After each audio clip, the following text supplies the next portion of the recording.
Good morning, everyone, and welcome to our budget workshop today.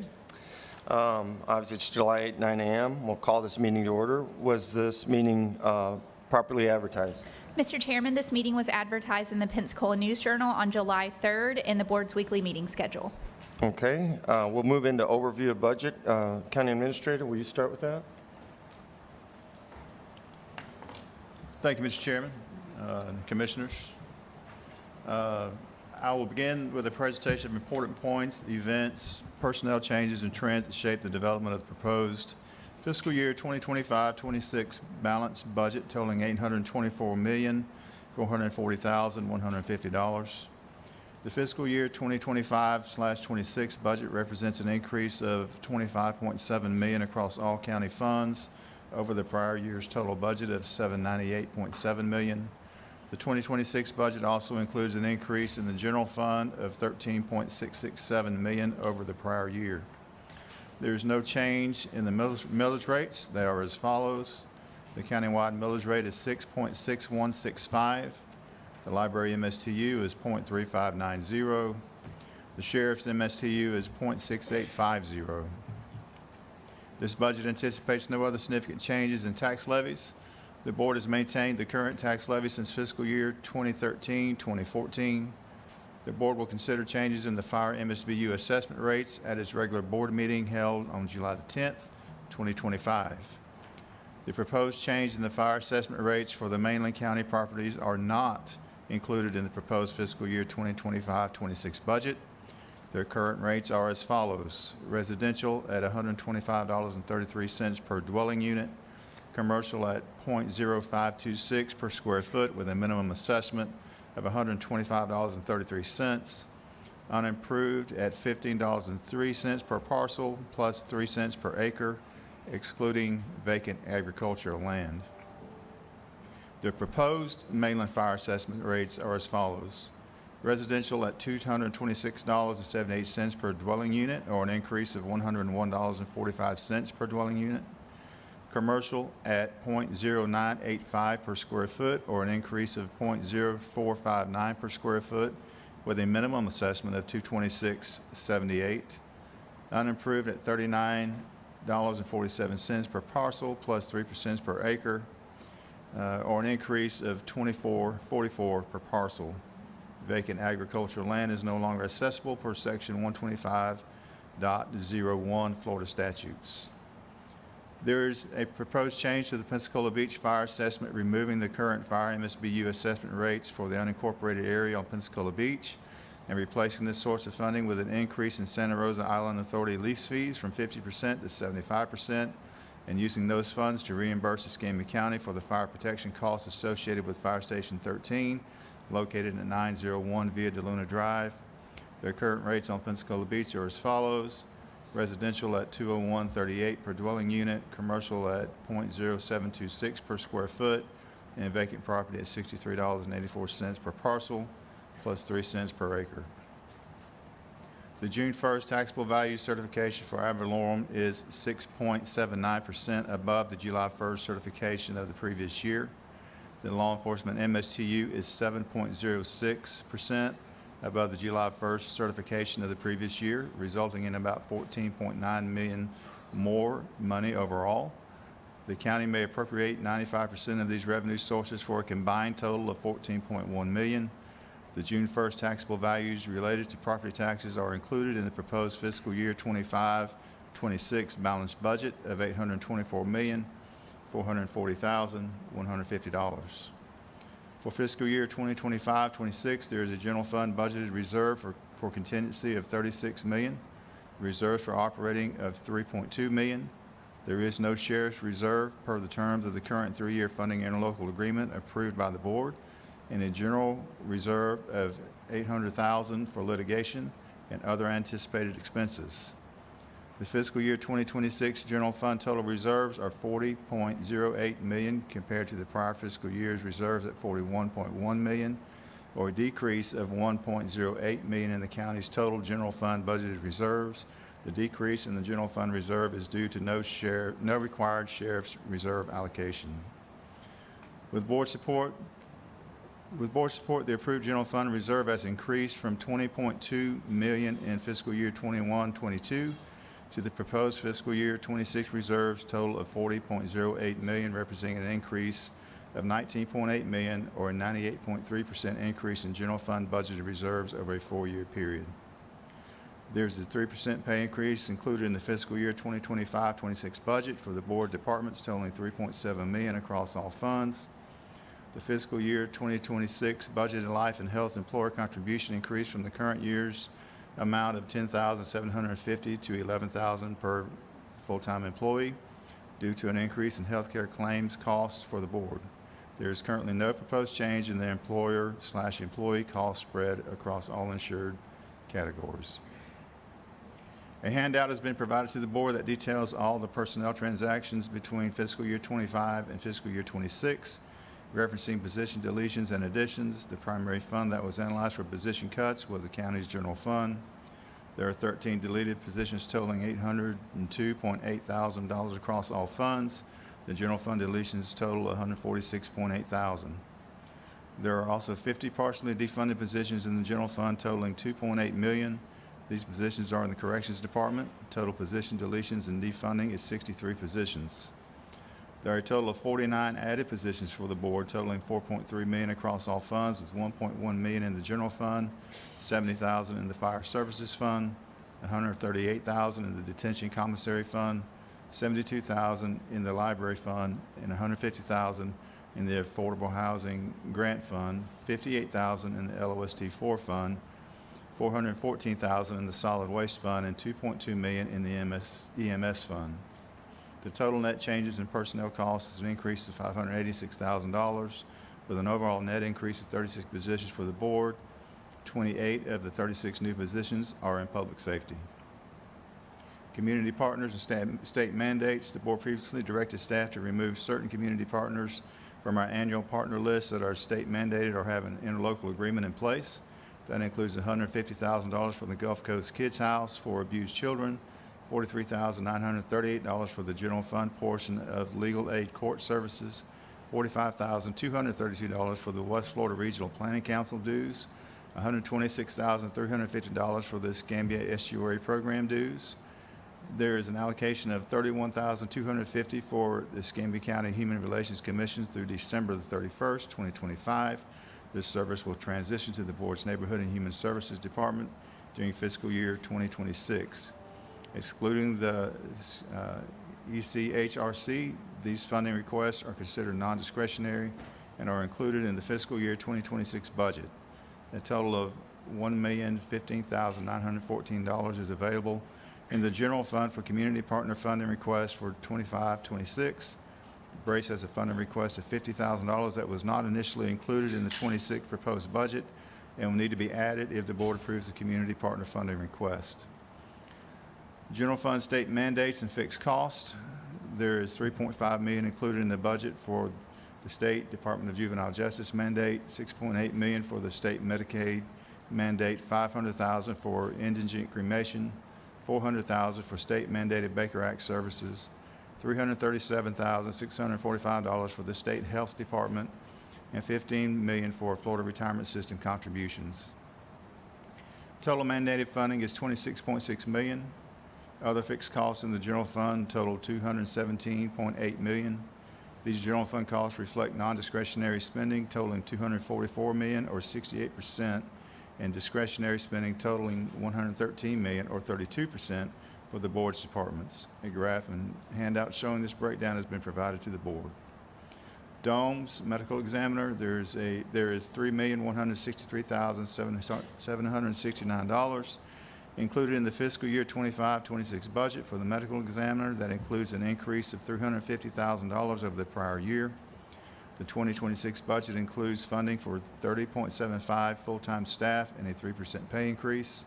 The funding for the new medical examiner facility and capital request totaling $5.1 million was approved by the board on March 21st, 2024, and an additional $708,000 toward this capital project on December the 12th, 2024. There is $9 million included for payments to the city for the tax increment financing districts, which is an increase of $737,000 over the prior year's estimate. County CRA TIFs are maintained at the 75% increment level of funding for fiscal year 25-26, resulting in an estimated $9.3 million for the county CRAs, which is an increase of $1.2 million over the prior year's estimate. There were approximately $17.5 million in operational and capital enhancement requests that were made by board departments that are not included in this budget.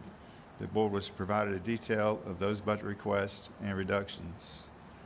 There are allocations of $85,000 for the BCC internship program, $20,000 per commissioner district and $5,000 for District 1, $214,000 for the BCC discretionary allocations, $50,000 per commissioner district and $14.8 thousand for District 1.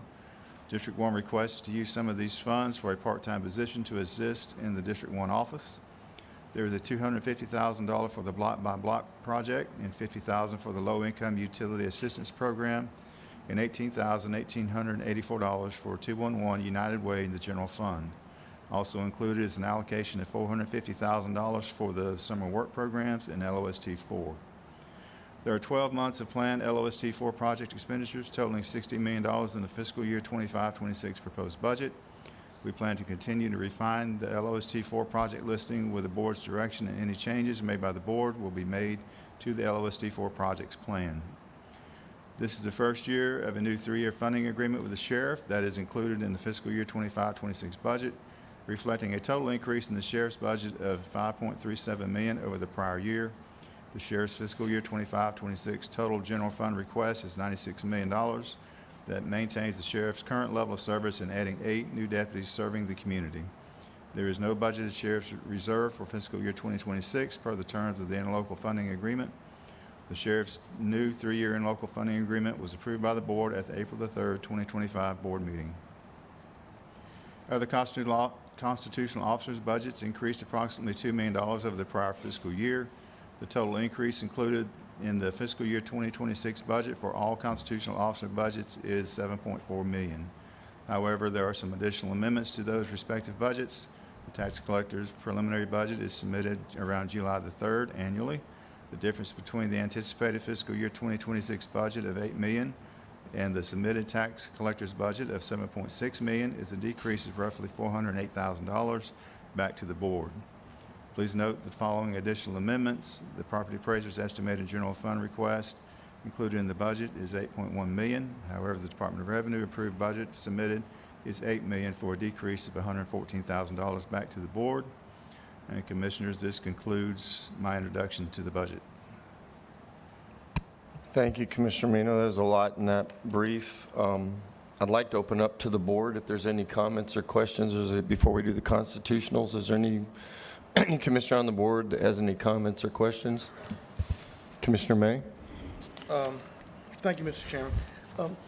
There was a decrease in funding in the CRAs for street lighting. Stephen, did we decrease utilities for street lighting in the CRAs? Or what? Claire, did I misread that? Clara would probably be best to speak to that, but yes, I do believe there was a slight decrease in that. I also believe there was an increase in sidewalk installations within Yeah, I the saw that, CRAs. yeah. So there could be just an offset between those two items. Yeah, I'd just like to address it before the next hearing.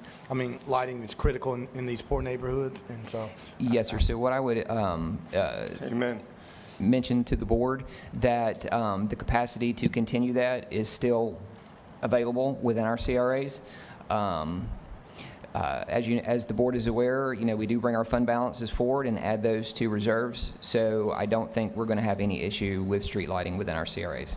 Okay, sounds good. And probably the other thing is, I mean, I know we were working out fireworks and those things through the 4th of July and Juneteenth, and I know that it was taken out. I would love to see that added back in, although it wasn't expended this year.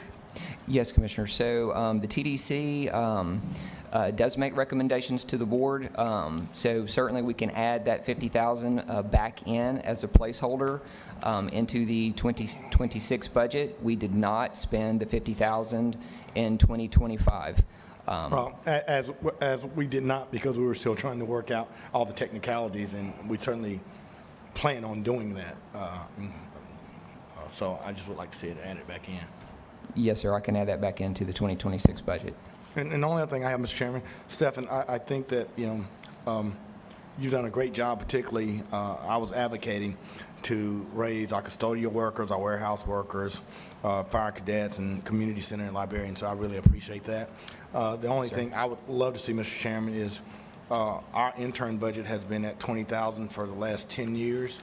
I would certainly think that, they're worthy of an increase as we've done with other positions. So I would like to see if we could add something to our intern budget.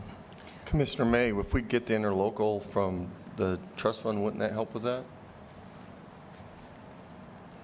I guess, I don't know, Well, I think we'll have that discussion on Thursday, but I'm all for it, but I'm just saying, I think if we get the interlocal, that funding would come from there, wouldn't it, Stefan? So Chairman, so what Commissioner May is mentioning within the boards, essentially the discretionary cost centers, so contract services for interns within each of the commissioner's office. Oh. So that is what Commissioner May is talking about. And Commissioner, you're Yeah, I asking think it's been at 20, Mike, for 10, 15 Blue years. Arbor, I thought were two different things, now I'm tracking with you. Correct. And Commissioner, just to clarify, you're asking for an additional 5,000 Yeah, per Commissioner's about office? 5,000, yeah. That would probably be less than 2% over, and we've given 3%. I'm in favor of that, but I was going to have a question. I know this is Commissioner Stroberger, but you're asking for an additional FTE besides the increase for your staff? Is that correct, out of discretionary funds? Wes, is that what I heard you say? We worked out a part-time position for the District 1 office. And it's coming out of his discretionary? Okay, I'm fine with Yeah, that. I it's just just didn't an want it. additional 10 hours, I think. I just want to know where it was funded. So, okay, I can live with that. Is there any other comments? I have a few things I would like to highlight. No, thank you, Mr. Chairman. So, anyone else before I mention a few things? Do anything? Okay. Wes, first thing I want to say is I really appreciate, I looked at what you had on the increase and the 36 FTs that we had, 28 with public safety. I think that puts us around 50% of our budget now, which is pretty good. And does that include the 8 that we're adding to the sheriff's department, Stefan? Yes, sir, that is correct. It does? Okay, so that's good. And then the other thing that I wanted to highlight, which was in there, Wes, you'd highlighted the city CRA TIFs, and I think this is important because we're having several discussions on the TIFs. We went up $700,000 with what we gave to the city in their CRAs this year, is that correct? And we get 5% back out of that, is that correct? Whereas in the county, it's 75-25, that's right, Stefan? So Just the make sure county I'm correct. retains 5% of that, 95% per statute is contributed to the city. Okay, that's 20% more than what we do in the county, so the city's doing very well in their CRAs. You should be, Councilman Berry, you should be very happy. But, Mr. Chairman, so is that determined by us, Stephen, or is that determined by the city of what do they take out of the CRA? I mean, They couldn't get to determine it. They could include another area. They could bring North Hill, and I see Charles here. They could decide what they want to get out of the TIF, or do we make that decision? The city controls the city TIFs completely. The board has zero discretion as to whatever changes the city were to make within those TIFs. So this is one of the reasons the state legislature last session was looking at overhauling CRAs, which I think everyone knows on the board. I'm very supportive of CRAs for communities below the median income because they need help. But when you look at the downtown CRA that gets $7 million out of the county budget, I'm not sure that most people would think the downtown is in the median income any longer compared to the county. So, good discussion. And Mike, I agree. I mean, Mr. Chairman, I agree with you. I mean, it's just that I don't know if we have any control of what the city does with those TIFs and those CRAs. I mean, I think it's just a good point of discussion to know that we're not getting that money in the county. no, I concur. I mean, I think you make very valid points, but I would just wouldn't want, any voter to think that we have control of that. No, yeah, we don't. We really don't have control. I mean, and even if we annexed other portions of the county into the city and they created a CRA and a TIF, we still couldn't control that money. Sure, yeah. It probably needs to be changed to the same ratio, in my opinion, across the state. If it's 75-25, 50-50, but 95-5 is not a reasonable request that the city gets back 5%. I just don't think it is, but that's just me. Right, no, I agree. I mean, But if they're requesting, we're not doing 95 as a county. I mean, the city is doing 95 as a. Correct. As city council. And I don't know if this is the point to bring it up, our community partners, our nonprofits. I know every year that we talk about reviewing that, maybe later on down, we should consider what, if that's the right amount, what we're doing. I know people want more. Some of them I definitely think we need. I know Okaloosa County basically slaughtered everything on theirs this last year, don't have any, which was interesting. I talked to Commissioner Mixon about that, but something we need to look at in the future. All right, I don't have any other future comments. If you want to move into constitutionals, is there anything additional thing? Okay. Bubba, would you like to brief anything as a property appraiser? Thank you. Commissioners, Administrator, Madam Clerk, good morning. Before you, I have my budget for the Property Appraiser's Office. A couple highlights. I know that the increase is 2.6%. That does include a 3% merit-based increase possibility for our employees. You will see that number in our contingency, according to the Department of Revenue. Until it's approved by the Department of Revenue, it will be in our contingency. So that's what that large number is.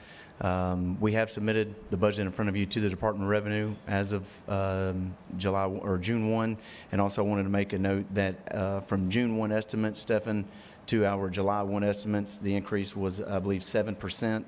We're looking at closer to around 8% on the ad valorem side, as well as the city from around 6 to about 7.2%. So just a few highlights. If you have any questions, I'd be glad to answer them.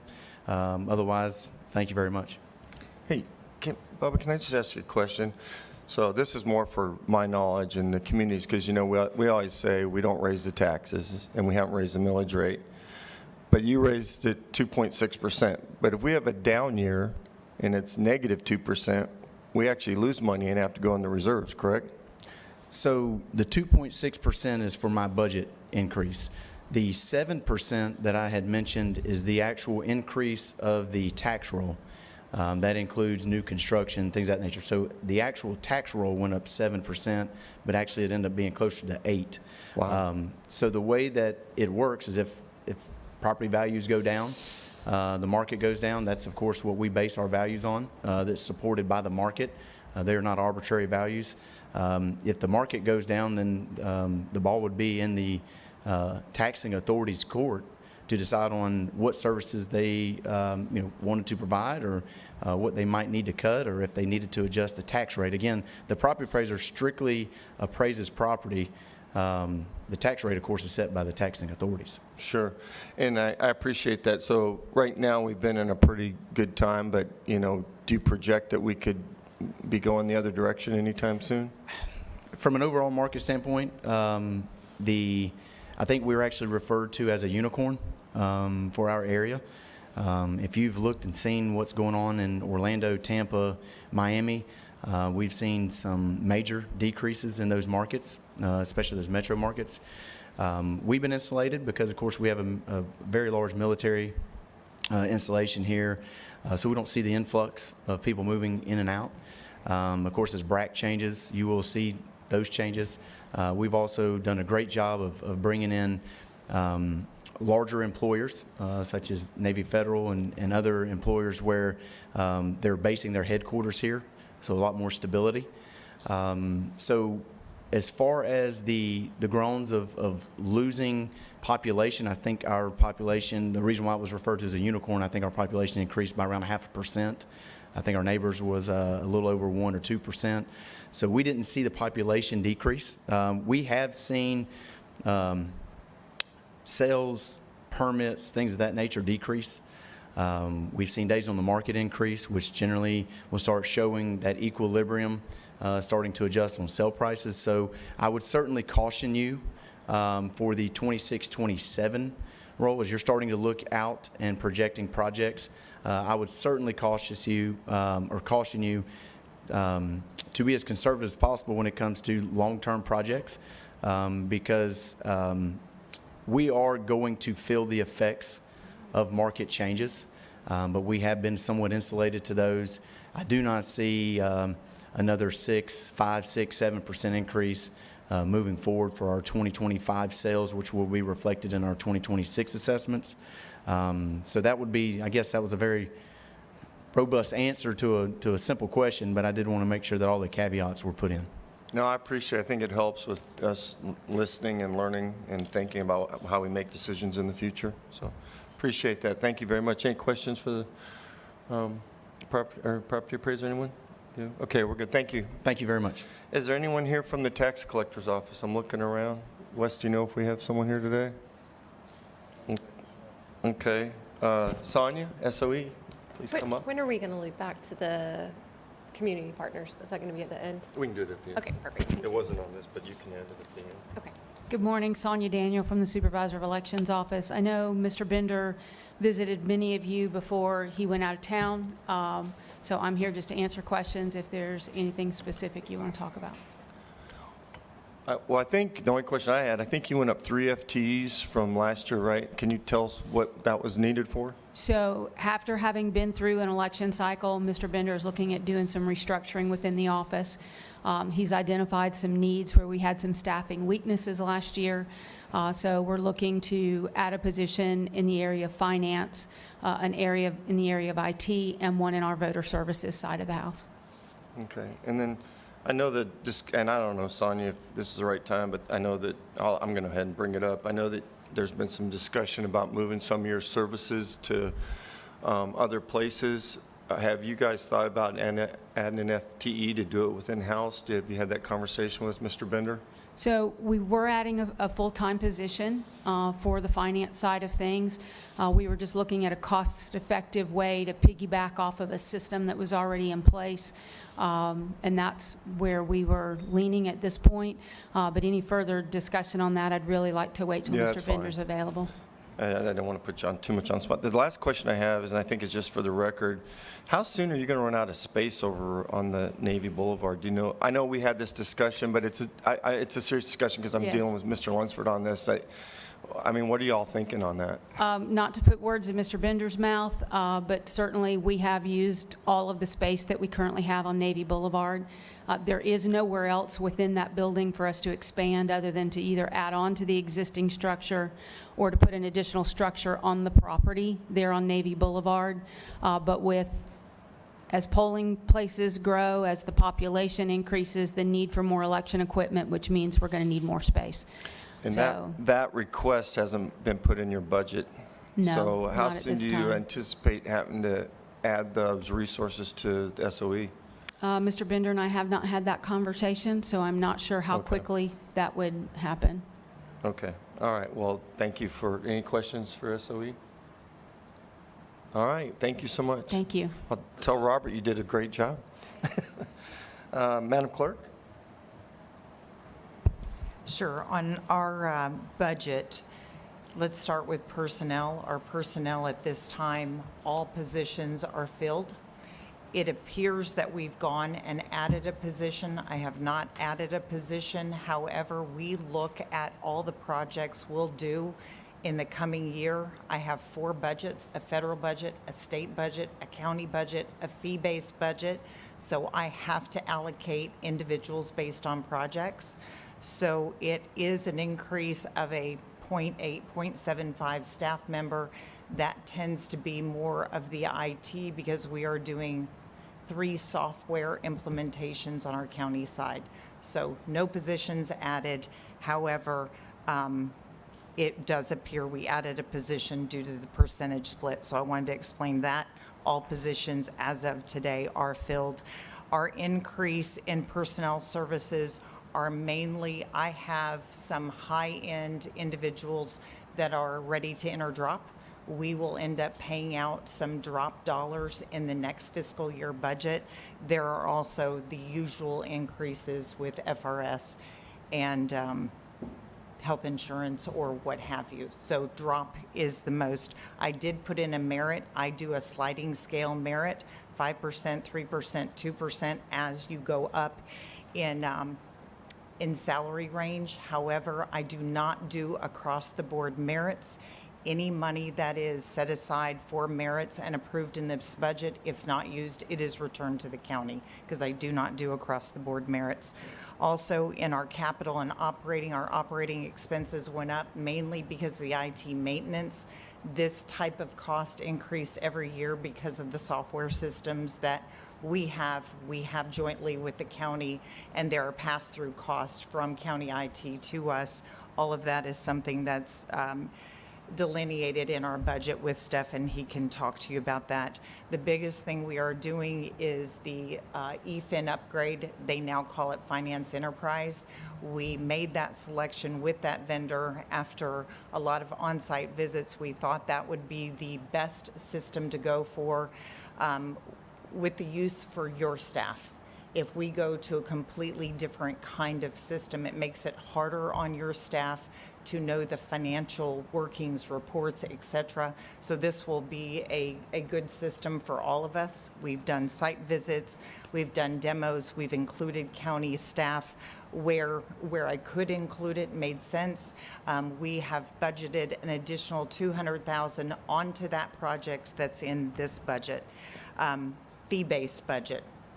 That is increased. We see passports going up. We see code enforcement fees going up, as well as recordings going up. So in the fee-based budget, revenues are going up. That means there's more to offset the budget we have requested. Thank you, Madam Clerk. And I know every year you give money back. I actually looked, I saw the 500,000, and then I asked Stefan, it was for the drop. Okay. And then I have just a personal question. Are you the only a constitutional officer that does merit-based pay raises? I don't know. I've heard conversation through the years. I think some do it. Constitutionals have changed in the last couple of years, so I don't know. I am a proponent because what happens to me, like you, I have service-based positions. And those positions, it's kind of like a bank teller. Bank teller, let's say bank teller position is at $40,000. Just because you keep doing that $40,000 job and you sit in that seat for 15 years doesn't mean it should be a $65,000 job when the market didn't increase. That's why I do a merit system. No, I understand it. Do you know what percentage of your staff, just out of curiosity, get a What merit-based? percentage, what was that? And what percentage of your staff get a merit-based, whatever it is, 1 or 5? Ooh, let's see, 5% usually go to new hires within 2 years because it's a training. We hire pretty low end. I would say 50%. Okay, I just wonder, I like recently both, looked I at just was that. kind of curious. Yeah, it's usually not 100%. Okay. Usually over 2 years, I can see there's been increase, but there's also turnover. Yeah, our turnover rate has gone down. Hopefully the county's seeing that too. We are seeing better applicants, and we are seeing a demand for higher services, higher salaries in the professional services. Okay, thank you, Clerk. Any questions? No, Commissioner Mr. May? Chairman, I do have a question. Mr. Chairman, or Council, what would, and I like that idea, Pam, that you're doing merit. What would prohibit us from doing a merit base? I mean, as a county, or make it an overall system? That's a question for Wes, isn't it? Yeah, some of our challenges is the unions and having to negotiate with the unions. We have had a merit system years ago in the past where you could get up to 5% or 4% or 3%, depending on what it was, how your evaluation played out. Part of our challenge is with our 4 unions that we have to negotiate with. So basically, we just do across the board, right, cost of living and Correct. adjustments, and we don't address any merit. Correct. You know, Wes, I've seen a way where you can give partial COLA -1, and you use the 1% or whatever the number is decided for merit for some employees, and that actually has been a tool I've seen that has been used very good for high performers. I don't know if we could do something like that, but I think it's worth looking into, but I don't know. Commissioner Berry? No, I mean, and that's fine. I mean, I just probably looking, I mean, if you look at our salaries, I mean, maybe a correction officer that's a lieutenant that makes 6 figures, and it may be somebody that make half of that, and it's all just based on longevity and not necessarily performance. So, I mean, I do like the idea of at least looking into some type of performance. I mean, because there is a huge disparity in terms of people who may be doing the same job and making a lot more money. I mean, you can look, whether you look at fire, whether you look at corrections, or wherever you look. I mean, which I do value longevity, but performance and efficiency is critical. And I do appreciate, Stephen, what you've done in these positions, because, you know, I've been an advocate of Mr. Chairman on this board, that the people who are making less than $40,000 or $50,000 that can't even do a infield house that works for their county, I mean, they need a little more of a bump than somebody that's making six figures to get them to a livable wage and a wage where they won't be standing in line to get, you know, utility assistance from our human services. Yeah, So, thank you. I mean, agree. I like- and maybe that's more discussion before we vote on the final budget, but that's just a perspective. Thank you very much, Commissioner May. Commissioner Berry?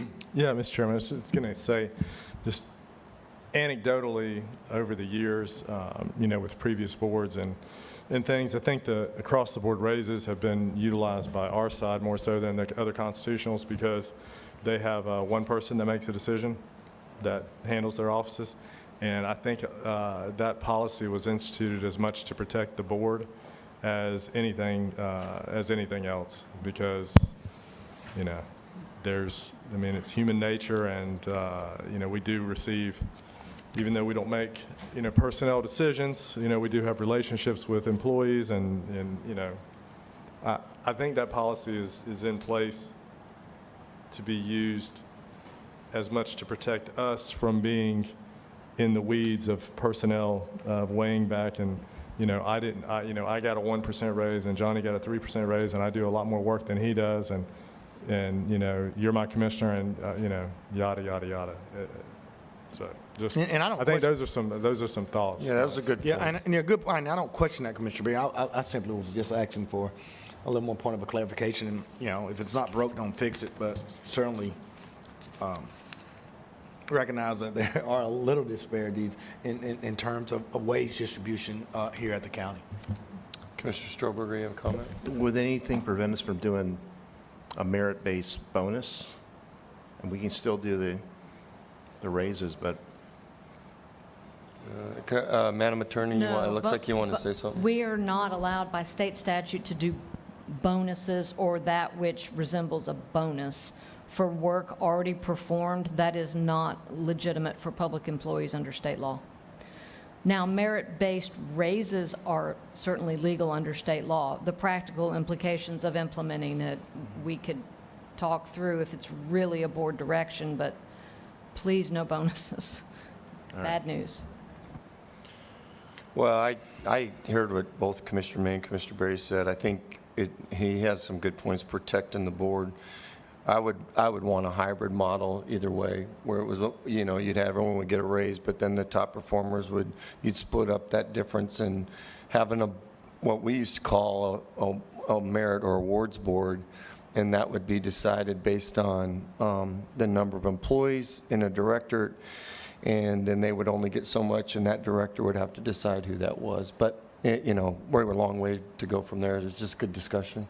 So, any other comments? All right. All right, that hits all the constitution. Oh, Sheriff's Department. I'm sorry, Enrique. Sheriff's pretty much run everything, so.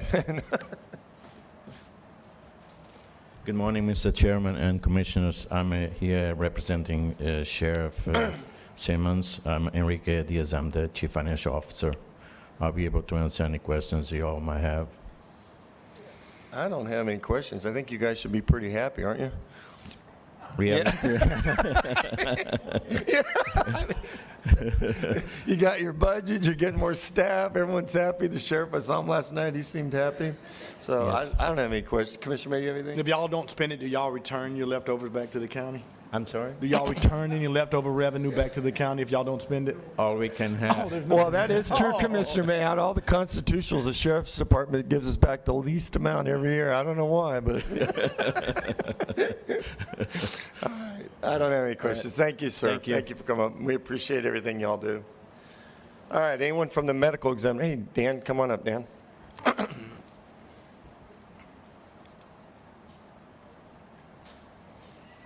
Morning, Chairman. Good morning. I was just here to answer questions. I sent Stefan a couple slides of the project site, and just to say thank you for the medical examiner facilities going up. It's going great. We'll be out of the ground vertical in about 2 months. The slab is being poured in the next 2 weeks on half of the building, and it's a remarkable accomplishment. The first district, the first multi-county medical examiner district in the state to do a project like this. So the votes that you all took, I appreciate the support and the unanimous support across the district. But any questions that you had on the budget, I'm here to answer specifics. You're on budget, right? We're on budget. Okay, and when's it And on time right now. Yeah, so say, that was pretty complicated.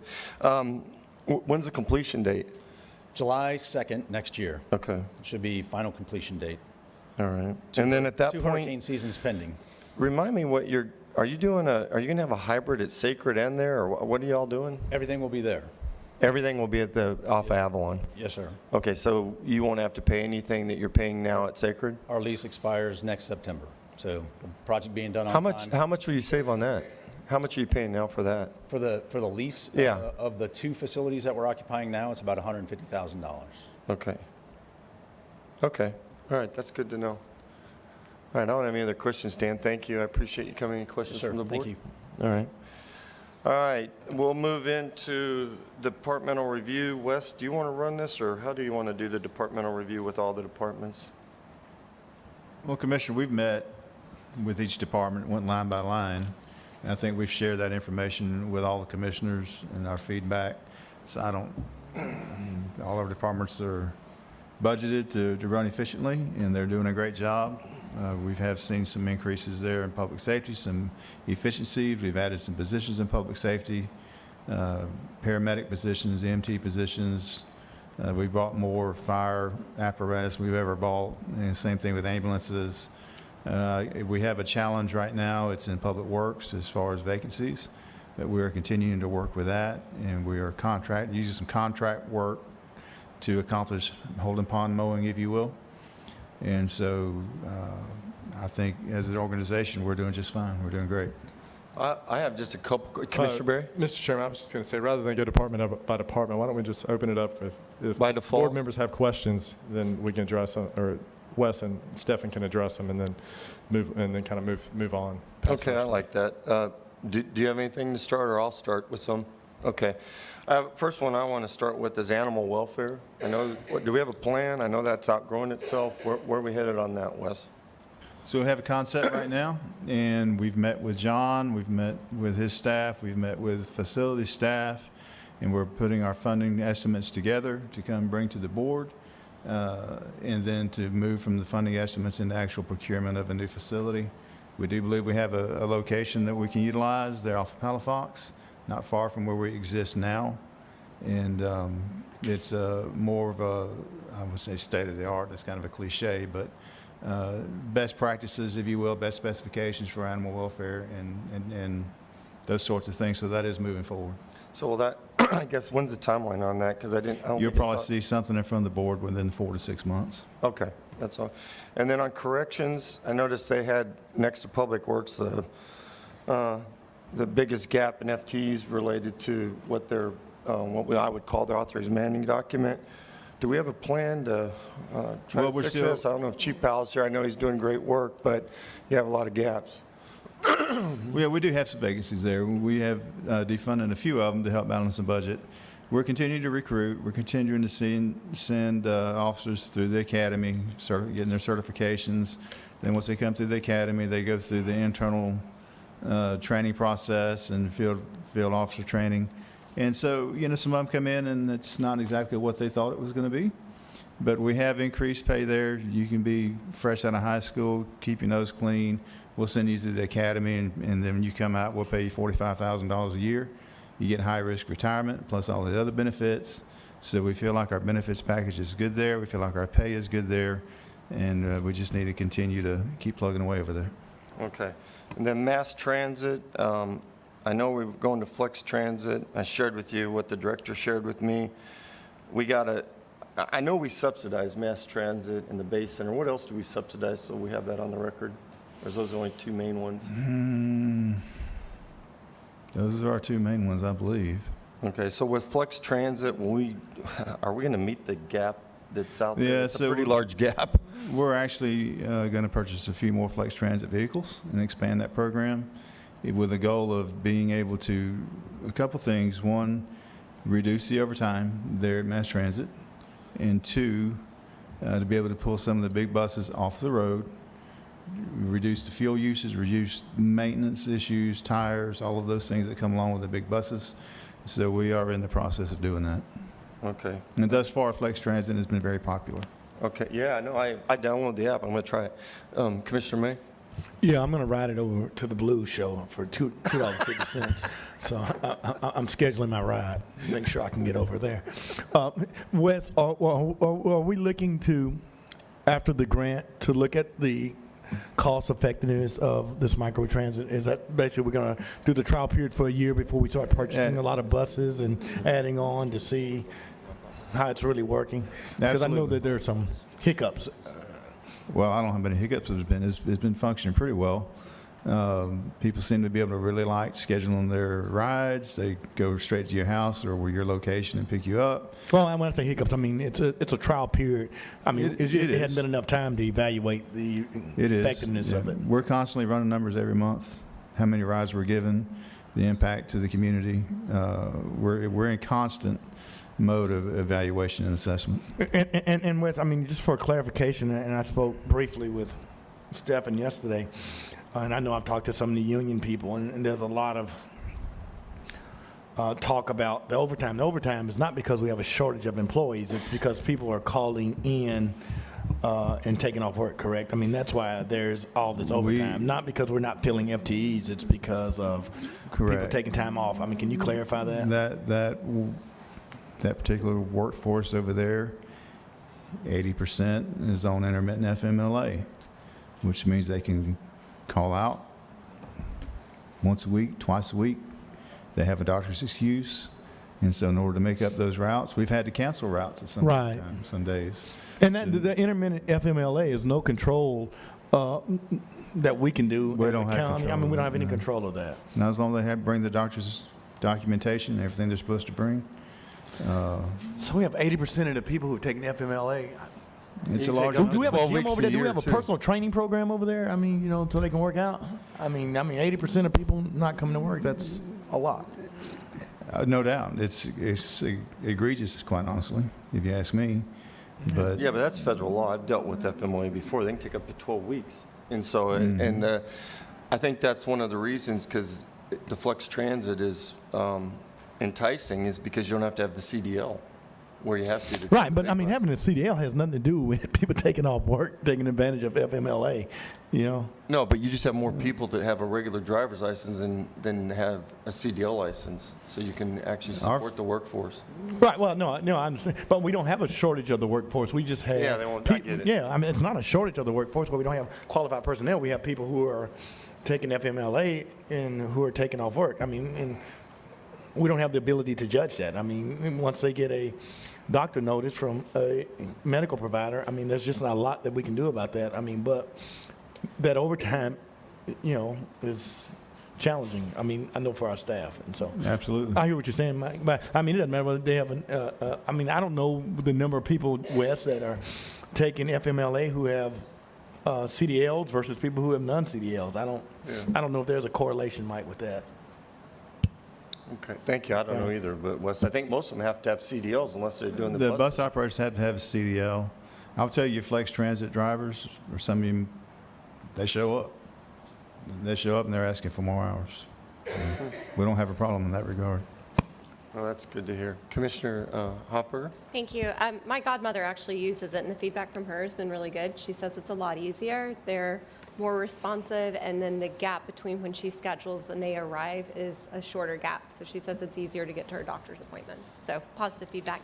So it looks like we have 349 open positions in the county, and I know we've been paying a lot in overtime. Should we look at adding a full-time recruiting person to Nikki's department to lower some of that and budgeting for that? I don't know if that was proposed or considered. We haven't looked at hiring a position strictly for that. I do know we have been putting on a lot of recruitment type events at some of the different community centers, and also advertising everywhere we can, Indeed and some other places. but it's certainly something we can always look at. It's go ahead, I'm sorry. I know I would love to use a Ferry Pass Community Center, and you have some new community centers going up, and maybe us partnering with the person in that position to push county job openings. And honestly, I didn't know they got some of the benefits they did until I was reading the agenda this week. We even offered tuition reimbursement, which is huge. So yeah, I would be a proponent for adding that position to the HR department. Commissioner May? And actually, I think our human resource does a great job, and particularly in my district, going to community centers. And I know, in the past, we've had sign-on bonuses for $2,000. Wes, I don't know if that still exists, Stefan, or that we cut that out. I mean, post-COVID, I think we did have signing bonuses for $2,000. The reality for recruitment, I think that our human resources has the ability, and they have a great outreach in what they're doing. At the end of the day, the reason I've advocated for pay increases for those positions, because it's pay. All day long. It's exposure and outreach, but at the end of the day, we got to be very competitive in our pay, which Wes has done a great job, but I think we could do a little better, and so I could support your position, but I could probably advocate supporting more or distributing that money to utilize it to increase the salary so it'll be a more desirable position. Wes, the only other thing, and this has come up before, and this is just a suggestion, open conversation, because I think the staff does a really good job, but grant writers, the city has two. I know several of our directors have that responsibility in their job description.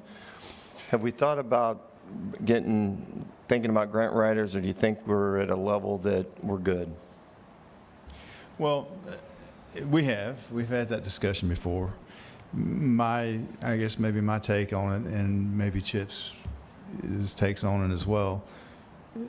You have grant writers, but you don't have subject matter experts. True. Your subject matter experts have to provide all the information to go into the grant and go on the grant. The data, the facts, the scope of work you're trying to accomplish. Does it meet all of the nuances of FDEP or HUD or whatever it is?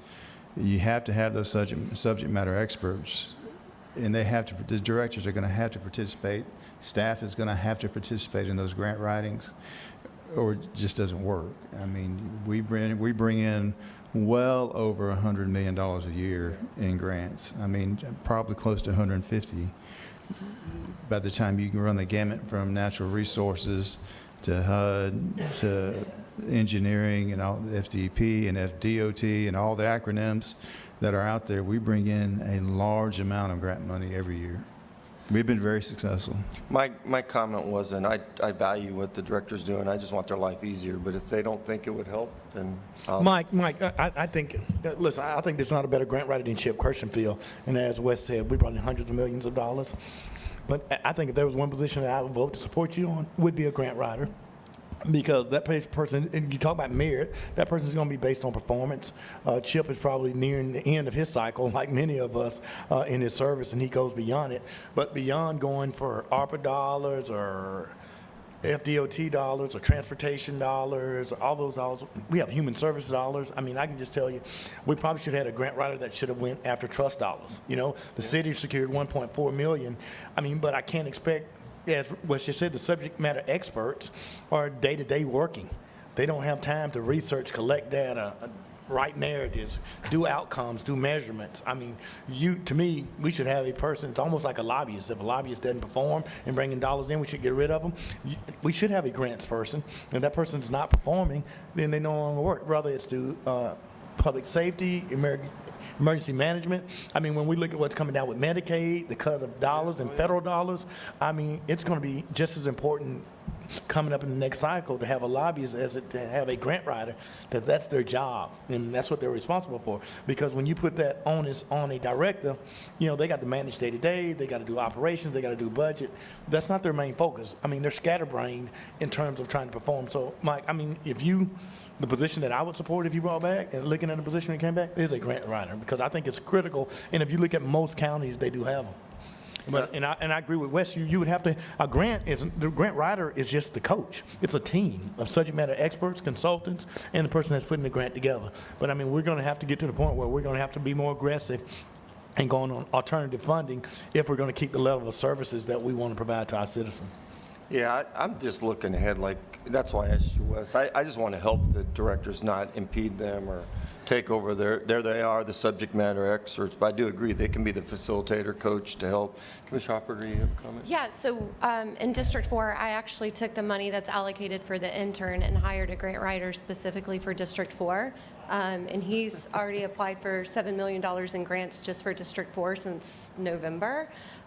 So I would definitely advocate for that. But there's also grants out there available from private entities as well, not just the government. So he's really been focusing on working with those.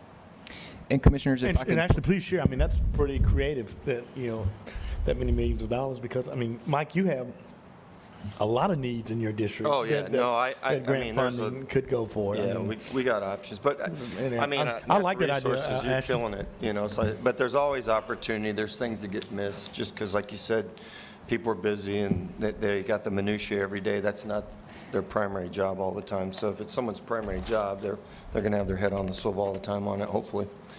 We probably could get a grant writer from UWF, Alex Smith, he did all that securing dollars for the city, he'll probably come work for the county if we wanted to hire him. Stefan, it sounds like... Commissioners, yes, I would like to add to that conversation. So the county has invested in the eCivis grants software that all of our county departments have access to look up those grants. So we have been doing that for probably the last year, at least. So I did want to make the board aware that we do have a software that has all these available grants where our departments, we have certain people within our departments that do go and look at those, and they do go into that system and apply and research. So I did we want to track make the that board data? aware. I've never seen that data. Do you know how many people have applied for them, and which departments have applied, and what's been the success rate by chance, Stefan? So I don't have that information, but I can tell you our departments are using it. We can provide that information. Okay. Well, something just to consider, Wes. I think, maybe talk to your director, see if it'd be useful. And I'm definitely supportive of it. I think it would help out the county, but I want to make sure everyone's on board. Stephen, thanks. I mean, because I certainly will. I want to get with Claire and her department and see, I mean, how many youth grants have we applied for, RCR or housing? I mean, that's kind of critical. And if we have that tool, I'd like to know how utilized is that tool if we've already invested dollars in it, and if it's not being used, well, why don't we use it? But then I come back to this saying, Mike, you almost have to have a dedicated person that's going to dedicate themselves to doing it. So, thanks, Stefan. All right. Commissioner Hoffberger, you wanted to talk about the community partners for a second? Is that correct? Yes, absolutely. So my stance on community partners and charity in general is we should only spend taxpayer dollars on charity if it's something that the government would have to step in and do anyway. So I think the list that was put together kind of encompasses that. So thank you, Stefan. We appreciate that. My one thing that I did want to talk about is the BRACE allocation, the Be Ready Alliance. I know that they requested $100,000. It looks like we're proposing to give them $50,000. I also know that they do a lot for us during hurricane season, so I would like to open the conversation up for funding them at the full request for the $100,000. And I see that their director's here, so can I call people up? Yeah. Can you come up and just explain what you do for us in the event we get hit by a hurricane? I know it's been since Sally since we've experienced that, but we have natural disasters across the country, and I just want to make sure we're as prepared as we can be. Absolutely. Yeah, well, the biggest thing is to not panic. Obviously, that's... Will you please state your name and so everyone knows for the record? Sure. Nick Jackson, the CEO of Brace. And we were founded in 2006 after Hurricane Ivan to run the Escambia Long-Term Recovery Group. We've actually ran that group this entire time. Every hurricane subsequent to Ivan, we have ran that task and managed it very, very well. And so much so that the county then approached us and asked us to take over the community emergency response teams for the county. So at the county's request, we took over the community emergency response teams. We actually have about 227 active volunteers that are trained, that are ready to deploy. In fact, we've done that during every hurricane since. We actually also we deployed to Hurricane Helene, Milton. We actually go out at the state's request as well. And then we run the emergency service function 15 for the county as well for volunteers and donations. So anything that comes in requiring people to come out and serve, we actually manage those. We manage the VTACs, the virtual reception centers, and make sure that our volunteers are coordinated where they need to go and that they're actually meeting the needs of the county at those times. Is that it? Okay, thank you, Thank Nick. you. Thank you. So is that your proposal, Commissioner Hoffberger? You're asking to increase Brace? Yes, I'd like to increase it to the full $100,000, please. Stefan, is that going to be an issue? I don't think it should, but you'd let me know. Sorry, Commissioner. So if that's the board's direction, we can certainly accommodate this year. However, next year will be a different conversation. Commissioner Berry? Mr. Chairman, why don't we just have these comments penciled? I mean, these are just workshops. I mean, we'll have our 2 budget hearings in September.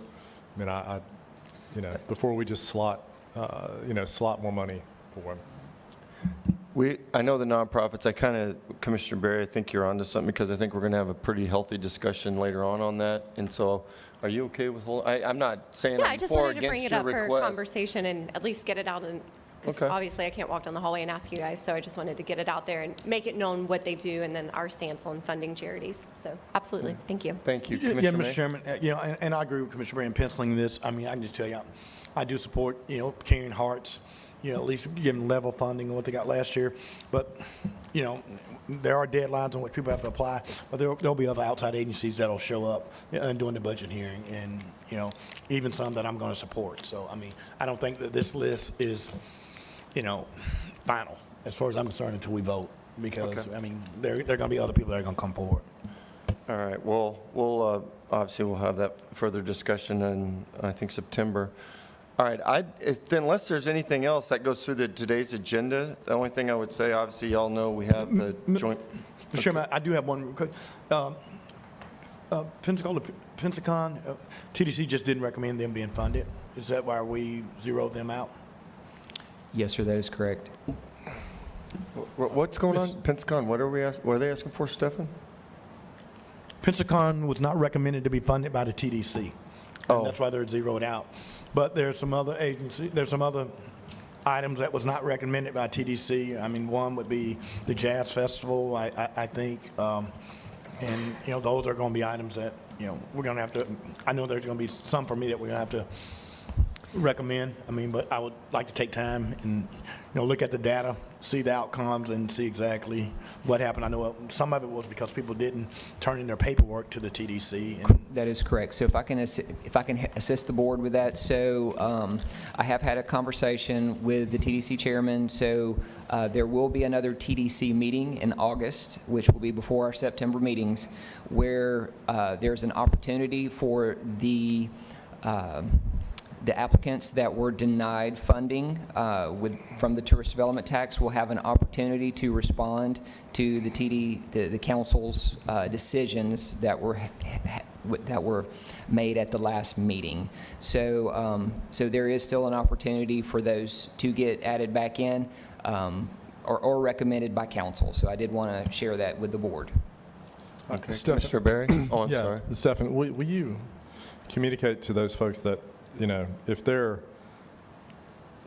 they can statutorily be funded by TDC, which I don't understand why Pensacon would not be able to. So, and Jazz Fest and those things, that they need to reapply there too before they come to us in September. That they need to go through that process again, even if it didn't, for whatever reason, it didn't work earlier. They need to be reapplying in August, rather than just be upset about it and then come to us in September. That's not I don't want that to be the fail-safe, even if it will be. Yes, sir, I absolutely understand, and we have communicated with the partners that were denied, and they have started providing the backup and answering the council's questions. So as we receive that, we are providing that, and that will be on the next TDC meeting, to your point. Okay. All right. And Mr. Chairman, before we break today, the only other thing I was going to say, I think that, I know we've all seen what's going on in Texas, and I think that our dear friend at Channel 3 is having some discussions with their internal folks at WEAR today about what may be an effort to put some resources together here as a community, and that may be something. I know we're together a lot on Thursday, So, you know, I suspect Sue and Channel 3 will have some idea what they're going to try to do, and that may be a discussion for us to have on Thursday sometime when we're Yeah, together. no, that's just heart-wrenching. Thank you, Commissioner Berry. Commissioner May, I'm as just going to we're- go down I the mean- line, so, do you have anything else, Commissioner Berry? Well, I was just going to say, as we've, you know, been fortunate enough to have our daughter up at Camp of the Pines earlier this year, and I take her again on Sunday. You know, the thought of that stuff is just heartbreaking. Yeah, thank you for that comment. Commissioner May? Yeah, and thank you, Commissioner Berry, for saying that. I mean, that is sad, and, I mean, you know, we've been through, you know, our friends in Louisiana through Katrina, Ivan, and Sally, and so, I mean, you know, we know it's not a matter of if a disaster happens, it's just when, and, you know, even with the cuts in FEMA, Mr. Chairman, I mean, and thank you, Commissioner Ashley Halsberger, for talking about what we can do with Brace and our partners, but, I mean, we have to be prepared as a county, even if there are going to be cuts. I mean, how are we responding, what are we doing, and to make sure that we not only have that plan, but citizens recognize that we have the plan. I think we have like one of the best response programs in the state of Florida, but, you know, hurricanes are just going to hit, flooding is going to come. I mean, it's just that if there's going to be cuts and citizens are going to be relying, whether it's getting their roofs fixed or whether it's mitigation, if the federal government or the state government doesn't come through, we're the closest to the people, and they're going to come knocking on our door. And so I think we need a plan on how we're going to react to hurricanes if FEMA's going to be cut. I mean, and learn from the mistakes of what just happened in Texas. And then final, Mr. Chairman, because, you know, I'm not really talked to the administrator, and we've all been moving. I see the agenda for Thursday. I would hope that you would take consideration to continue the discussion, have on the agenda, to look at the Baptist Hospital project. It's one of those things for me, like outline Field 8, that we need to vote it up, need to vote it down, and be done with it. And I would, you know, just want to say it here publicly, because if not, I would ask, you know, at that meeting. Commissioner May, I'll comment on that, because I've talked to both Baptists and the city, and after the last meeting, the deal was we'd go back and they'd go back and look for other money. No one else has done that but the county. So I told the city administrator that, and I brought up several different COAs to get to yes, and no one's taken anything. So I would prefer pushing it to August, because I talked to Tim and Casey about that already, and I will do that if you're okay with that. I mean, you're the chairman. I mean, I would prefer to have it on, but if you want to bring it in August. Well, I've already told both of them there, because they didn't come back with anything. So, you know, and that's fine, Mr. Chairman. I mean, I have people saying that, you know, we committed to putting on the agenda to vote it up or down. You know, we're in a public, I've spoken with the mayor on yesterday, who asked me to bring it up, to have it on the agenda, but I will respect your position as the chairman. Well, I would just say this, If you don't want it on there. I would say both. I met with Baptist and the city. The agreement was that we would all go back and look at funding all different ways, and the only folks that did that was the county. No, and I'm not saying that you didn't, and obviously we're not privileged to each other's conversation. And so, you know, I think they meet with us individually is the reason I like to have these meetings, because it's, you know, all indication from Baptist to me is we want this on the agenda. It's unfortunate if they're telling you something different. But if that's what you want, I mean, I think we still have time for I guess, the memorandum of understanding, if you want to push it there. But for me, I'm ready to call the question, make the vote, and make a decision for me. I would like to give them a little more time to get to yes. I mean, it's not just about the county. I'm asking you as a fellow commissioner. Mr. Chairman, I'm going to yield. I mean, you know, I don't set the agenda, and you've probably never heard me put anything on the agenda since you've been chairman. So I don't. No, I know, but I don't put anything on really the am agenda. trying to get to a solution on this, and I've sat down with all of them. I don't, you know, I think that's a pretty deep conversation, and Thursday we got a lot on the agenda. I don't know, we may pull an all-nighter if you want to do that. We say past 7:30, I'm good all night. I mean, it don't really matter. But I will say, Mr. Chairman, you know, just as outline Field 8 was very important to Commissioner Stroberger and to Commissioner Berry, Commissioner Holberg and I both represent the city of Pensacola, and this is a major project in the city of Pensacola. And so I'm willing to yield under your leadership. but it's critical for me and us and Ashley and our working relationship with the city to get this on the agenda to have the discussion. So August is fine, but I just wanted to at least I promise discuss it'll it. be on the August agenda. No, I certainly respect everything that you're doing, Mr. Chairman. I see a city councilman there right now, so I'm sure they would love for us to, get it off of the plate. Thank you very much. Thank you, Mr. Commissioner Thank you. Commissioner Stroberger? Yeah, I want to piggyback on what Commissioner Berry said about Texas.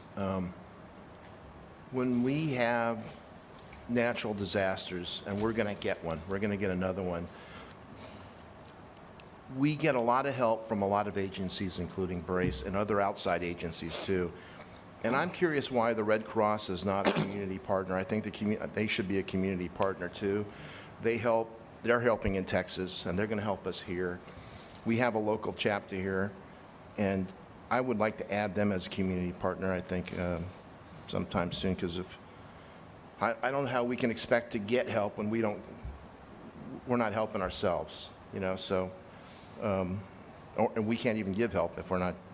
So I think it's important that we support the Red Cross and we make them a community partner. We'll talk about it later. Thank you, Commissioner. Commissioner Hopper? Yes, Stefan, I just wanted to circle back to the Tourism Development Council meeting that you mentioned. I know that there were a couple groups that applied for funding and they got partial funding. Are they also going to be allowed to amend their submission and ask for full funding?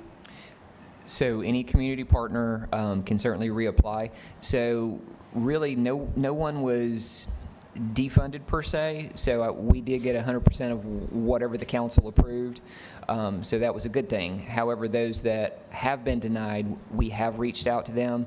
I provided a link to the video so they could go back and review what the council had to say. Some of our partners were not there, some were there that were within that denied group, if you will. So we have started getting those responses. I am going to reach back out today to verify just for myself who's responded and who has not, so we can ensure that everybody has that opportunity to respond to the statements, questions, and ultimately the decision that was made at the last TDC meeting. Does that answer your question? It does, thank you. And I also want to take this time to thank Wes. I know we're working on a portal to make this automated next year and make sure that it's a little bit more organized. For those of you who don't know, we had 1,300 pages to go through. So next year, hopefully it'll be segmented by file type and it'll be all automated. And if you don't submit your file, you do not get to press enter, you do not get to press go. So hopefully that will help all of us. And I just want to thank you for heading that up. Stefan, I like those big books. She's younger than us old people. Commissioner Stroberger, do you have anything else? Yeah, I appreciate you saying no one's been defunded. No one's being defunded, but I know that Navy Days, we had a meeting yesterday. I know they want to reattack on funding. Maybe you know that. I was not aware of that, Commissioner. Now, they did voluntarily They're They planning did on not- coming to the board to talk about the success of Navy Days and talk about the, all the things that happened and, the funding that we did receive and how it was spent. And that's coming at a later date, but it's coming. Okay, all right. Okay. And Are they coming for funding or just, what are they coming for, Steve? Well, I want them to come for funding too. I think it's important. Yeah, but why I agree with, they should go through TDC. I mean, they should. Yeah. Right. And- But they're coming to the board to tell us about Navy Days too. And I would make sure, I know you're on that, Commissioner Stroberger, that they apply on the August meeting though. So. And Commissioner, again, they did apply, and then they rescinded, the grant request to the TDC. So just again, making the board aware. Do we know why? But Stephen, I think there were some issues, and again, I can't necessarily speak for them, but they made a decision to rescind the grant request. Navy Days, okay. All right, Commissioner May? Stephen, we're approving, obviously this is a workshop, but TDC is not approving FUFU budget, or they're approving Visit and FUFU's budget. Yes, sir. So FUFU and Visit goes through TDC and do the evaluation, along with these other Correct. groups. Every TDT dollar is required to go through the TDC, and that's actually within our policy, and we are following policy per Florida statute. And we just approve it, or not approve it once they send it to us. All right, got it. And Commissioners, I do need some direction from the board if I could do that now. Regarding Repeat our the community question. partner application. Well, what do y'all think? I mean, I don't have an issue. Well, it's all right, so I'm going to, this is Yeah, the clarify direction the that I would question. like to get from the board. Then I did mention this with Commissioner Hoffberger, since she sits on the Tourist Development Council. So we have some eligibility criterion in our application that was set back, I believe, in 2021, 2022, somewhere back in that time frame. So what I would like to do, I would like to create 3 separate applications because we have 3 vastly different activities that we are now doing within our community partner process. So we have our general fund and our solid waste fund, which would be one type of criterion, our tourist development tax, post auditor general, post process and policy. So there are now a lot of changes to the tourist development tax application, the answers that they need to provide, the tourism metrics that need to be provided, so that which is vastly different than what you're going to see on the general fund piece. Additionally, we have our economic development piece with very specific questions regarding economic development and what the county gets for that investment to, again, grow jobs, grow our community. So my ask today is, and with the support of the board, I'm going to create those 3 separate applications. Within those applications, again, there will be very specific things that each partner will need to answer. Some of the eligibility criterion, which I would request that this is maintained on the general fund and the solid waste ask, that they demonstrate funding received from other sources other than local government, at least equal to the amount requested by the county. So basically, that's roughly a 50% that they need to generate through other activities, other revenue generating activities, if the board still supports that. That's a normal ratio that we've had all along? Correct, or at least it's been established for several years, yes. Okay. That's for outside agencies that you want them to have the 50% match? Correct. And we've not really had an issue with our established partners. So it's not a problem, because I know that's Correct. typically a pretty high match for a grant, if I... Correct. So to your point, Commissioner, so if it's a tourist development tax situation, so that is all geared to get people to come and stay here, spend their dollars, grow our economy. So I would say that particular criterion should not apply to the tourist development tax. So those are that's one of the differentiations that I would like to. So we were looking at our economic development partners, whether it be the minority chamber or whether it be Florida West. I mean, they state the outcomes at the beginning of the year, right? And then, I mean, they're reporting on their measurements, how many jobs they create. Correct. I mean, do we get that every quarter, or how do we get that? I mean, I would hate to wait to the end and say, y'all promised to do 200 jobs, and Sure, we those didn't check it every metrics are quarter. provided to the board quarterly on what each partner has done for us. How many people's been helped, how many jobs were created, how much outreach was done, and if it's a tourism, heads and beds, how many people came and stayed, how many people visited, how many were locals, how many were out of town, those types of things. And you already have that. You're just kind of, Correct. you're kind of defining it in a written ordinance or a document. Correct. So I'm wanting to do what I'm requesting from the Board of Support, to do some cleanup on this criterion. So additionally, we have our 501c3. So I would like to work with the county attorney's office to get our nonprofit, not-for-profit, or for-profit cleaned up and compliant with policy. So I plan on doing that. So another criterion is that our partners need to be located in and serve the residents of Escambia County, not adjacent counties or somewhere else. So Do we have a lot of them that are serving multiple counties? we do not. However, sometimes we do get a request. Okay. Yeah, that seems pretty obvious. So that's one certainly we. Everybody that should drives apply from to all Santa of them. Rosa and spends Escambia's money, Mike. I mean, that's kind of normal. So the next criterion, we ask for 3 full years of financials or financial statements, tax returns. My request is for 2 years of information, and I say that because All of our community partners are well-established. They've been our partners for any number of years. I think 2 years is sufficient. Would the board agree with me on that? That's a moxie if they're well-established, but I don't mind going to 2 years if everyone else But is. they're already providing that, right, Stephen? I mean, we get their 990s, we get their salaries, we get Correct. the information that you're saying.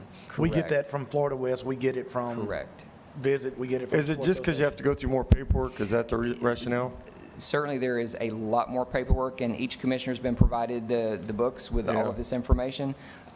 2 years, again, from staff perspective, is sufficient. 3 years is just more. Okay.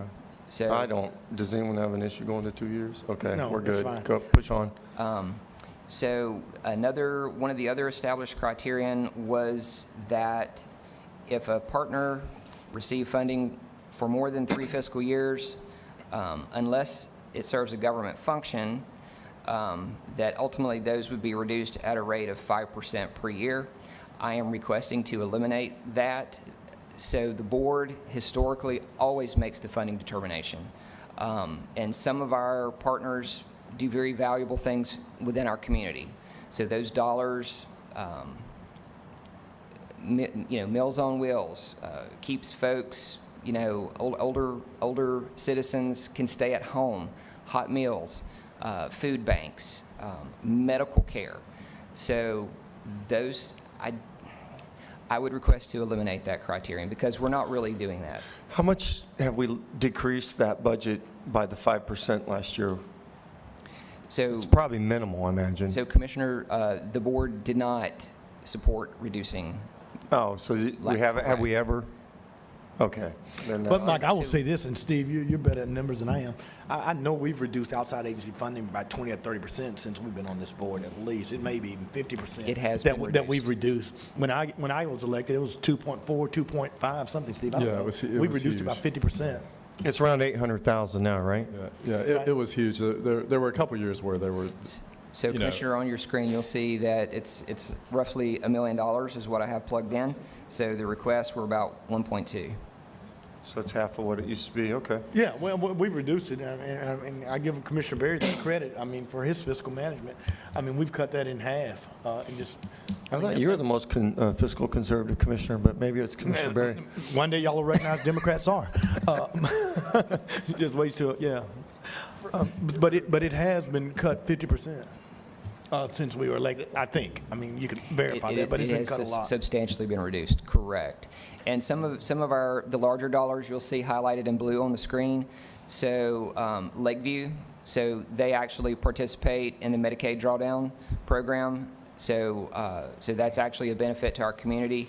Additionally, Community Health, they also participate in the board's Medicaid drawdown program, intergovernmental transfer that assists and grows these dollars, which ultimately benefits folks that may have no insurance, underinsured. Stephen, or explain that to me, because Florida didn't participate in the Medicaid program as a state. And so is this, and maybe Lakeview or Community Health could explain it, but, I mean, what's the drawdown, I mean, with this Medicaid? It is different every year. Ultimately, they apply, and then they'll get whatever they're going to get. I can't really explain it further than that, but what I will tell you, the board, at the last board meeting, did approve a change to our hospital group, which includes Baptist, Sacred Heart, and some others, West Florida, for instance. Encompass as well. Correct. So where they could maximize the Medicaid drawdown, so any changes in the federal government, in theory, will not impact the dollars that they are receiving through the Medicaid program. But Stephen, Right, that and was that- a big, that was like around $50 million. It should come back into the community, if I remember the number right. Correct. They've been generating roughly an additional $50 million coming into the community on an So that's a annual big basis. deal. It's right, yeah, and it doesn't affect us, Mike, honestly. I mean, No, I'm all because- for it. Yeah, That's a because the pass-through. state, I mean, we didn't participate, I mean, I think under Rick Scott or DeSantis, we didn't even participate in the state Medicaid program. And so we hadn't been getting drawdowns from the state. It's come from the federal government, so. Correct. So I appreciate the board's direction. And lastly, the board does retain the right to waive any of the eligibility criterion, and I'm okay with that. Ultimately, this is the board's decision with whatever we fund on an annual basis. I'm Good. good. Thanks, Stefan. Anyone have any issues with those recommendations? All right, so it looks like you got Thank you. unanimous support from the board. Thank you, Commissioner. If there's any other comments, I just have a couple announcements. As you guys know, we have the joint meeting on Thursday, 0900. It'll be at the Bay Center. Basically, we're going to be discussing the way ahead on the Bay Center. And So is that then the full discussion, Mike? Or what all are we discussing with the city council? Jose put the agenda out. We're going to have Michael Capps. I see you back there. He's going to set, everything's good with you, Mike? You can just give me a thumbs up. He's going to set things up, give a little bit of brief on ASM. Well, it was about 2 months ago. I went over there with Wes and Stefan. We had a briefing. I know TDC did, DIB. I don't know who else y'all briefed over there, but you're going to present some of that. Can you just give me a thumbs up if that's correct? Yeah. And then the city has a brief, I can't even, G. Smith or something like that. I don't know what's included in that, but they're going to do that. And then it'll be basically council members, the mayor, and as well as us discussing what we would like to see in the Bay Center. I don't think it should be longer than an hour, Yeah, hour and a when half. we're not going to tongue to discuss this committee and appointments and all that. That's not What now? the appointments and setting people for this. The resolution, the issue of the committee is on the agenda. It's one of 3 items on the agenda.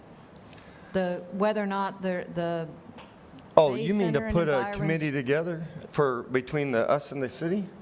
It's on the agenda. You guys asked to have it on the agenda, so it's on the agenda. The presentation by the city regarding their master plan of that area, the issue of the joint, if we're going to do one, a committee, it is on the agenda, and then the operations of the Bay Center. Those are the 3 items. Stefan, are you going to be there? I think it'd be useful for you to pull the data that we've subsidized the Bay Center over the last few years so we can have that as a discussion item. And then also the cents that go forward to the Bay Center, because obviously I know we're in a swag on how much we could use since we funded the turf fields, I think, and then what we do at the ASM. But I think all that'll be useful to have as a discussion item. And that'll be good, Mr. Chairman. I mean, we've had, Crossroads, whatever, we've had multiple studies. And I guess if that's one of 3 items in which they're going to be talking about consultants, Mr. Capps is here, but I don't think in any way their group is ready to present their findings at this point. No, the results will be out in September, Mike, is that correct? If I remember, So, okay. I mean, it's almost premature. I kind of agree with you on that. I think this should be more of an About informational consultants, yeah. informational brief between the city and the county at this point until we get those results, because it would be kind of premature to move forward before we even have a recommendation. But Right. I don't want to jump in, but just so you're aware, the mayor has specifically asked that the board look at this presentation for his city master plan consultant, because he wants this board to chime in on the front end of that master plan as opposed to the back end. That is his item on the agenda. But Madam Attorney, none of us have seen it yet, so we're gonna go in and get surprised, right? Right. I mean, I haven't seen it. It's not in the backup. So I mean, that's okay. No, I'm all good with representing Madam Council, but I mean, I'm not going to give input to an outside consultant versus the consultant that we've hired, and Sure. it becomes to be conflicting information, and then we got to try to find another happy medium or resolution. I mean, so I think it's my understanding is that our report, in which Mr. Capps is leading, is that the mayor's consultant is to enhance, supplement, and take a look at what we produce. I don't want to make a comment. I haven't seen it. Well, so. but I mean, Yeah. what I would not be prepared to do is to be prepared to create a committee and vote on a committee in this joint meeting. I mean, if it's information, that's fine. But I don't want to have people anticipating that there's going to be a motion to select a committee at this meeting. I think I agree with that. I think it's premature. I'm not saying down the road I would be opposed to that, but I think it's premature at this meeting. Yeah, well, that's right, Alice. What's We that, can't Charles? take action. We'd have to come back here. Yeah, so it's more of a discussion point. So So I mean, Charles is saying, Charles wants to say something? No. Do you want to say something? I'll allow. Come on up, Councilman. Oh boy, be careful. What you got on your mind? Charles Bear, I'm city councilman. I live in the Reserve in Mr. Hopper's district. We haven't seen what you're going to see either as a council member. Okay, so it's that's new fine. to us as well. We'll look forward to seeing what the city brings in the meeting. I want to be optimistic. I think it's good we're having the joint meeting. I know the mayor wanted it, so well, hopefully I actually got cornered on this last night by a reporter saying if I'd seen it, because he was wanting to get, and he's going to put in a public records request today. Mr. Chairman, I strongly support this meeting. I've asked for the joint city council meeting with the commission. I just wanted to manage expectations and not put any pressure on our partners in the work that Mr. Capps is doing. I mean, because, you know, I've had a conversation with Mike over the weekend, and the report is just not final yet. Okay, I agree. I have no problem. I look forward to the meeting, council member, and the other, I know Mrs. Patton wants to talk, but, well, I want Stefan there to answer some of the subsidization, how much we could fund, just the basic information pieces that we could use out of TDC so that it's out on the table. And then, obviously, I expect, Mike, that you could answer questions that you've already, I know that I've been in 4 briefs with you over the last 8 months, but I know the rest of the board has only had, I think, the one that you did here, and I think it'd be useful that we have some of that conversation. And Mike, the only thing I'm saying beneficial, whether it's a P3, whether it's a private, whether it's a public, I mean, we can talk about convention centers, sports arenas, all that. If we're not talking about lodging, hotel, and parking, I mean, none of that's going to work. I mean, and so, I mean, the big elephant is the big building across the street. I mean, there has to be a conversation with our private partners as well of what we're going to do. I mean, because, you know, we can't invest hundreds of millions of dollars in something, then we can't park people and we can't lodge people. I mean, that would. Well, I think that'll come up, what you just said about lodging, if, depending on what route we went, that's a big factor that they presented to Stefan West and I a couple months ago. I was not in that meeting, but I. Yeah, but you're right, you're dead right, so. Yeah. All right, so I look forward to that. And then, of course, that evening, we got a full schedule. There's a lot on there to discuss, so I plan on, you know, get your Red Bull on board. Then I just have one more thing before we adjourn. There's one guy that really, really likes cupcakes and cake, and his name's Commissioner Stroberger, and it's his birthday today. So I just want to say happy birthday. I know it was the other day, but happy birthday, Commissioner Stroberger. Do you want to tell us what your favorite cupcake is? No. You know, when Wes said happy birthday last month, I thought he was kind of adhering to my policy with my daughters and my granddaughters. It's a birthday month, where my sons only get a day. So I thought I was getting a month, so thank you. Happy birthday, Thanks for Commissioner kicking it Stroberger. off, Wes. All right, this meeting is adjourned. Thank y'all. Had I known, I would have brought you an Obama T-shirt.